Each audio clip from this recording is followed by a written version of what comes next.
एक और slasher movie जहां खून का खेल होता है। बेहतरीन मूवी है ये, तो चलिए स्टार्ट करते हैं। तो मूवी की शुरुआत में हमें घायल लड़की को किसी से जान बचाकर भागते हुए देखते हैं। लड़की बहुत डरी हुई थी, तभी एक डी-फार्म जाइंट अपने हाथ से इसका पूरा मुंह कवर कर लेता है, फिर उसे टमाटर की तरफ फोड़ देता है और इसका नाम था क्रशर। क्रशर जंगल में बने इस घर में रहता है। घर में उस लड़की की टॉर्चर वीडियो टेप चल रही थी जिसे अभी क्रशर ने मारा था। वीडियो क्रशर का बड़ा भाई क्लाइड देख रहा था। तभी क्रशर लड़की की डेड बॉडी लेके आ जाता है। क्लाइड इसे बॉडी के छोटे छोटे टुकड़े करने को कहता है ताकि ये इसे खा सके। दरअसल ये दोनों कैनिबल्स थे।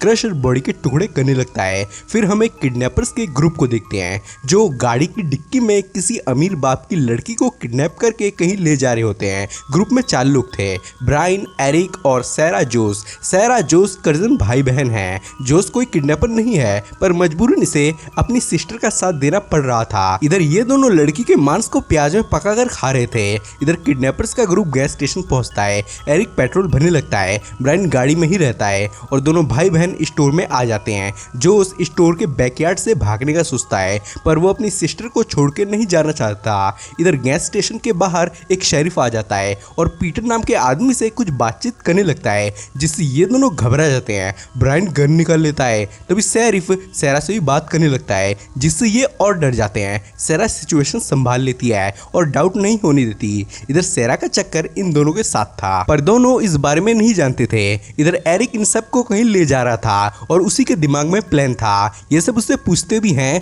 तुम हमें कहाँ ले जा रहे हो, पर ये नहीं बताता, जिससे एरिक की इससे बहस होने लगती है। तभी गाड़ी एक हिरन से टकरा जाती है और एक्सीडेंट हो जाता है, जिसमें हिरन मारा जाता है और उसकी सींग है ब्रायन के पेट में घुस जाती है, जिससे वो तड़प रहा होता है। ये सब हिरन को हटाने लगते हैं, पर ये हिरन को हिला तक नहीं पाते। इतना कम नहीं था कि तभी हिरन होश में आ जाता है और छटपटाने लगता है, जिससे ब्रायन की तकलीफ और बढ़ जाती है और वो इसे शूट कर मार डालता है। एरिक जानता था ब्रायन अब नहीं बचने वाला, जिससे ये पूछता है, तुम हमें कहाँ ले जा रहे हो, प्लान क्या था, पर ये अब भी नहीं बताता और उल्टा एरिक के मुंह में थूकता भी है, जिससे उसका खून खौल जाता है और वो इसे ठोक देता है, जिससे सारा गुस्सा होती है और दोनों में बहस होती है। इधर इन्हें पता नहीं चल रहा था कि आगे करना क्या है। गाड़ी खराब हो चुकी थी।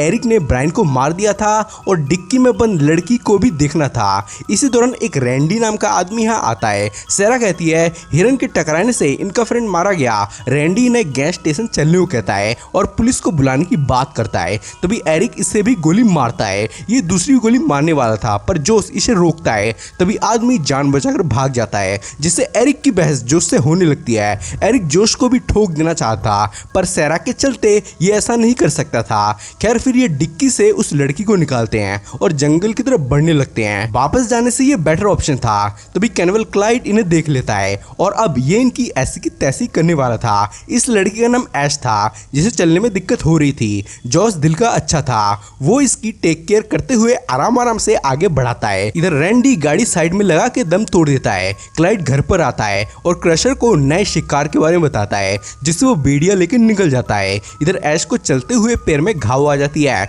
जिससे जोस अपने शॉक्स उतार के उसे पहना देता है और वापस ये आगे बढ़ते हैं। तभी हम देखते हैं क्रशर इनके पीछे घात लगाकर चल रहा है। इधर वो गैस स्टेशन वाला पीटर रैंडी की बॉडी देखता है। फिर आसपास कोई ना पाके ये इसके वॉलेट से सारे पैसे निकाल लेता है। फिर शेरिफ को बुलाने चला जाता है। इधर एरिक वापस जोस से बहस करने लगता है और अब ये उसे मार देना चाहता। सैरा के रोकने पर भी ये नहीं रुकता, लेकिन इसके गोली चलाने से पहले ही इसे ही एक गोली आके लगती है और ये मारा जाता है। फिर क्लाइव इनके सामने आता है। सैरा इसके आगे ड्रामा करने लगती है कि यह आदमी हमें किडनैप करके कहीं ले जा रहा था, पर क्लाइड इनकी सच्चाई जानता था। ये ऐश पर गंदी नजरें डालता है। जॉस से रोकता है, पर ये खुद पिट जाता है। क्लाइड इन दोनों को कार की तरफ ले जाने लगता है और ऐश को क्रशर के लिए छोड़ जाता है ताकि वो इससे मजे ले, पर क्रशर इसे मार के बेहोश कर देता है। इधर क्लाइव इन्हें बेड़िया पहना के ब्रायन की डेड बॉडी के पास ले आता है, क्योंकि इसे हिरन का सर चाहिए था। ट्रॉफी के तौर पर ये उसे घर ले जाना चाहता था। ये जॉस को हिरन का सर काटने को बोलता है, जिससे मजबूरन ये उसका सर काटने लगता है। फिर से कंधे पर उठा लेता है। क्लाइव इन दोनों को कपल समझ रहा था, पर जोस कहता है ये मेरी बहन है। क्लाइव कहता है इससे कोई फर्क नहीं पड़ता, क्योंकि ये सौतेली बहन है, ना कि सगी। इधर पीटर शेरिफ को लेके आ जाता है। शेरिफ डेड बॉडी तक मामला गंभीर समझता है। तभी रेडियो में बताया जा रहा था कि एक किडनैपर के ग्रुप ने किसी लड़की को किडनैप किया है। रेडियो में गाड़ी का हुलिया भी बताया जाता है, जिससे शेरिफ समझ जाता जाता है किडनैपर्स वही लोग थे और ये उनके पीछे जाता है। क्रशर ऐश को लेके घर आ जाता है। ऐश बेहोश थी, ये उसे सूंघता है फिर चला जाता है। तभी हम देखते हैं ये होश में थी, बेहोशी का ड्रामा कर रही थी। ये भागने लगती है पर तभी टकरा के सच में बेहोश हो जाती है। इधर शेरिफ इनकी गाड़ी तक पहुंचता है और ब्रायन को गोली से मरा हुआ देखता है और हिरन का धड़ कटा हुआ देखता है, जिससे शॉक रह जाता है। इसे कुछ समझ नहीं आता कि यहाँ आखिर हुआ क्या था। ये अपने पुलिस फोर्स को इन्फॉर्म करता है। खैर इधर ये लोग घर तक पहुंच जाते हैं और क्रशर को देख दोनों के हाथ पैर ठंडे पड़ जाते हैं।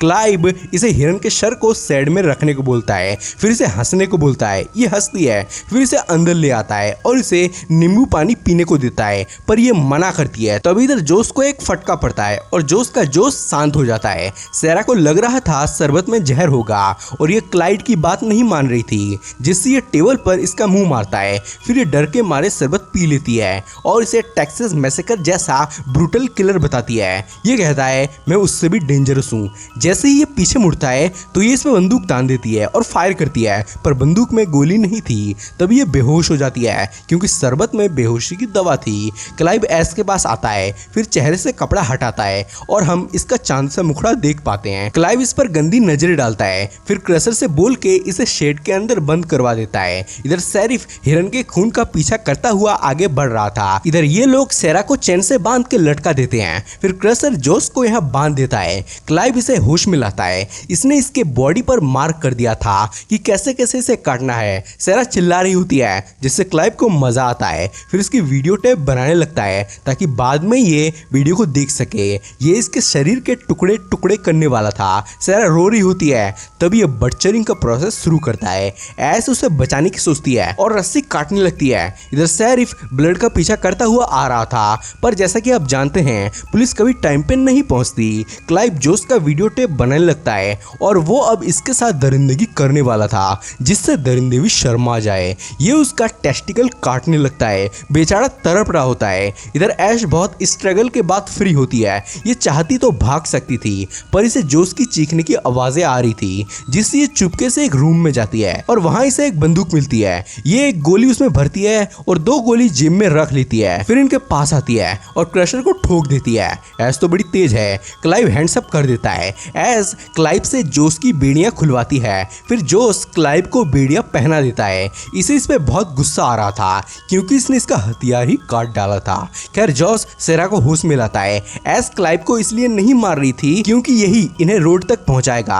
सैरा और जोश बहुत घायल थे। क्लाइव आगे आगे चल रहा था और ये पीछे पीछे। ऐश ने तीनों पर ही बंदूक तान रखी थी क्योंकि सब इसके दुश्मन ही थे, कोई दोस्त नहीं था। क्लाइव इन्हें रोड पर ले जा रहा था, तभी ये जोश की गर्दन पकड़ लेता है। सैरा ऐश को गोली चलाने को बोलती है, पर ये नहीं चलाती और ये जोश की गर्दन तोड़ के उसे मार डालता है, पर फिर भी ये गोली नहीं चलाती, जिससे सैरा बंदूक छीन उसे मार डालती है और वापस ऐश इनकी गुलाम बन जाती है। तभी ये गोली इसे आके लगती है जो शेरिफ ने मारा था, क्योंकि इसने इस पे बंदूक तान रखी थी और ये किडनैपर भी थी। ऐश शेरिफ को दोनों किलर्स के बारे में सब कुछ बता देती है, जिससे शेरिफ खुद को उनके घर ले जाने को बोलता है। ये वापस वहां नहीं जाना चाहिए थी, पर इसके चलते आना पड़ता है। तभी ये देखती है क्रशर की बॉडी गायब है। ये घबरा जाती है। ये भागना चाहिए थी, पर ये इसे हथकड़ी लगा देता है। फिर बाहर आता है, तभी इसे बुचर नाइफ दिखती है। फिर किसी का कटा पैर दिखता है। तभी क्रशर आता है और इसका चेहरा क्रश कर देता है। ऐश की हालत खराब हो जाती है। ये शेरिफ की बॉडी के टुकड़े करने लगता है। ये बहुत जोर लगा के हाथ बाहर निकालती है। तभी बीच में अधमरा क्लाइव आ जाता है, पर ये बुचर नाइफ उसमें घुसा कर उसे मार डालती है। तभी क्रशर भी आ जाता है, पर ये उसे शूट कर देती है। फिर भागने लगती है। क्रशर अब भी मरा नहीं था, वो उसके पीछे भागता है। ये भी भाग रही थी। गोली लगने के चलते क्रशर की स्पीड स्लो हो गई थी। काफी दौड़ने के बाद ये रोड के किनारे आ जाती है, जहां पुलिस भी आ चुकी थी। तभी ये भी यहाँ आ जाता है, पर अब बहुत देर हो चुकी थी। ये कुछ नहीं कर सकता था, जिससे ये चला जाता है। फिर ये भी पुलिस के साथ चली जाती है। इकलौती सर्वाइवल है ये। बटचर पार्ट 1 में तो कोई सर्वाइव नहीं कर पाया था। खैर रात में पुलिस इनके केबिन में आती है, जिससे क्रशर को यहाँ से जाना पड़ता है। इसी के साथ मूवी का एंड हो जाता है। तो इस वीडियो का शाउट आउट जाता है कुशाल को। आप भी कमेंट एंड सब्सक्राइब करो ताकि कल मैं आपको शाउट आउट दूं। तो चलिए मिलते हैं अब नेक्स्ट वीडियो में।